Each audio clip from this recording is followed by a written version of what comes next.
इसलिए हम सब साथी कहने के लिए आपसे आए हैं। और एक बात और कहना चाहते हैं, क्या कहते हो कि उग्रवादी है? क्यों विष्णु भाई, क्या कहा? उग्रवादी है किसान? ये नरेंद्र मोदी कह रहा है कि किसान उग्रवादी है। तो मैं इस मंच से कहना चाहता हूं, नरेंद्र मोदी सुन ले, शिवराज सिंह चौहान सुन ले, नरोत्तम मिश्रा सुन ले, और बीजेपी का एक एक कार्यकर्ता सुन ले। कह रहे इस देश में जिसमें तुम राज्य कर रहे हो हमारे वोट से, इस देश में जहां किसानों ने आशीर्वाद देके तुम्हें सत्ता तक पहुंचाने, दिल्ली तक पहुंचाने का काम किया, अगर उस देश की सरहद की रक्षा कोई करता है, अगर उस देश के अंदर पाकिस्तान से कोई लड़ाई लड़ता है, अगर उस देश के अंदर चाइना से लड़के शहीद होने का कोई काम करता है, तो ना कलेक्टर का बेटा, ना व्यापारी का बेटा, ना अधिकारी का बेटा, ना नेता का बेटा, बल्कि हमारे अन्नदाता किसान का बेटा अपनी जान की आहुति देकर इस देश की रक्षा करने का काम करता है। हमारा किसान का बेटा लड़ेगा, सेना में जाके शहीद होगा, हमारा किसान रोज सड़कों पे दर दर की ठोकरें खाएगा, और तुम और अडानी और अंबानी की तिजोरियां भरोगे। तो सुन लो, इस मंच से कहना चाहता हूं, इतिहास गवाह है, ये पढ़े लिखे लोग जानते हैं, देवासी जानते हैं, विष्णु जानते हैं, बहुत सारी क्रांतियां ऐसी भी हुई है कि जनता प्रधानमंत्री के बंगले में घुस जाती है, जनता घुस जाती है, ध्यान रखना। अरे अडानी अंबानी पहले बहुत भगा दिए मोदी ने बड़े बड़े व्यापारी इस देश से पैसा खाके, अब हम तुमको इस देश से न भगने देंगे, न हमारे किसानी लूट के अपनी तिजोरियां भरने देंगे। बोलो ठीक बात है कि नहीं? तैयार हो गए नहीं? तो बोलो आर पार की लड़ाई लड़ने को हो तैयार? नहीं है, तुम नहीं है धार पार? अच्छा जो बताओ, ददिया बुलाए तो कैसे आओ? ट्रैक्टर ट्रॉली लगा लगू के आ जाओ, अपना डीजल खर्च करके। ध्यान रखियो, अगर अगर अबे कंजूसी कर दी तुमने तो फिर ध्यान रखना, ना ट्रैक्टर बचेगा ना ट्रॉली बचेगी। मैं मजाक नहीं कर रहा हूँ। ना ट्रैक्टर बचेगा, ना ट्रॉली बचेगी, ना कल्टीमीटर बचेगा, ना खेत बचेगा, ना खलियान बचेगा, ना बच्चों की खुशी बचेगी। अरे अपने ही खेत में मजदूर बन के रह जाओ, इस बात का ध्यान रखना। अपने ही खेत में मजदूर बन जाओगे। और ये जो दिल्ली की लड़ाई है, वो लड़ाई ना पंजाब की है ना दिल्ली की है, वो लड़ाई इंदरगढ़ की है, वो लड़ाई सेवड़ा की है, वो लड़ाई डबरा की है, वो लड़ाई दतिया की है, एक एक गांव की है, एक एक किसान की है। और वो लड़ाई लड़ने के लिए मैं इस जिले में खड़ा इसलिए हुआ हूँ, आदरणीय नाहर सिंह जी और आदरणीय गुरुदेव सिंह गुप्ता जी, आदरणीय सत्येंद्र खरे जी, आदरणीय रामकिशोर यादव जी, अनिल भार्गव जी, हमारे जिले के सारे नेता बैठे हैं। मेरा नौजवान साथी शिशपाल यादव भी बैठा है। मैं कहना चाहता हूं, विष्णु भाई सुन लो, नरेंद्र भाई सुन लो, अमन सुन लो, सारे नौजवान साथियों, ये लड़ाई मैंने इसलिए छेड़ी है कि जब तक दिल्ली का आंदोलन चलेगा तब तक इस दतिया में भी किसान रोज सड़कों पर उतरने का काम करेगा, रोज सड़कों पर उतरेगा।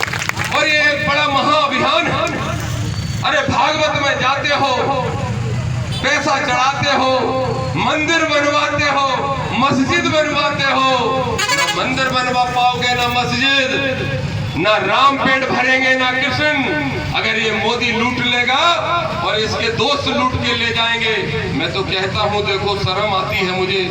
इस प्रधानमंत्री की बात कर रहे थे नवाब कुशवाहा, क्या कह रहे थे कि ऐसा ज्ञापन देना चाहिए कि इसका नाम गिनीज बुक ऑफ रिकॉर्ड में आ जाए कि विश्व का सबसे झूठ बोलने वाले प्रधानमंत्री का नाम बताओ, तो नरेंद्र मोदी का नाम आए। मैं कहता हूं उसमें देश की बदनामी होगी, इसलिए हम ये मांग नहीं कर सकते।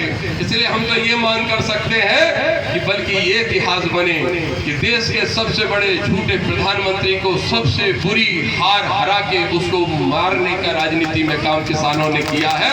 ये इतिहास बनना चाहिए, ये रिकॉर्ड बनना चाहिए। इसलिए मैं साथियों आप सबसे निवेदन करने के लिए आया हूँ। एक पर्चा भी किसी ने दिया, ये सबने दिया क्या? काय का पर्चा है? हाँ, काय का पर्चा है ये? सहकारिता में समर्थन मूल्य पर गेहूं की खरीदारी के रजिस्ट्रेशन नहीं हो रहे हैं, ऐसा है क्या? अच्छा नहीं भाई, बहुत दिन से आंदोलन की तो नहीं है, आंदोलन है बहुत दिन से, उन्होंने तहसील घेरी बहुत दिन से। तो देखो जब तक अपने देखो सुनो, अपन सत्ता में तो रह 15 महीना और फिर पैसा से खरीद ले विधायक।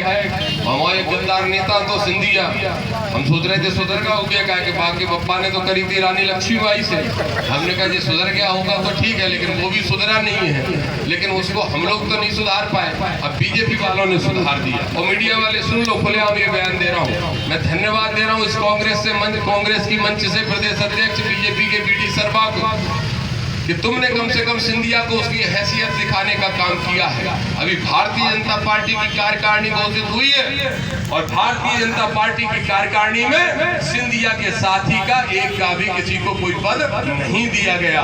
तो वो जो धोखा किसानों के साथ करके गया था, कांग्रेस के साथ नहीं, किसानों के साथ, इस प्रदेश की जनता के साथ जो उसने धोखा किया था, उस धोखा बदला अभी बीजेपी के नेता ने छोटे रूप में लिया है।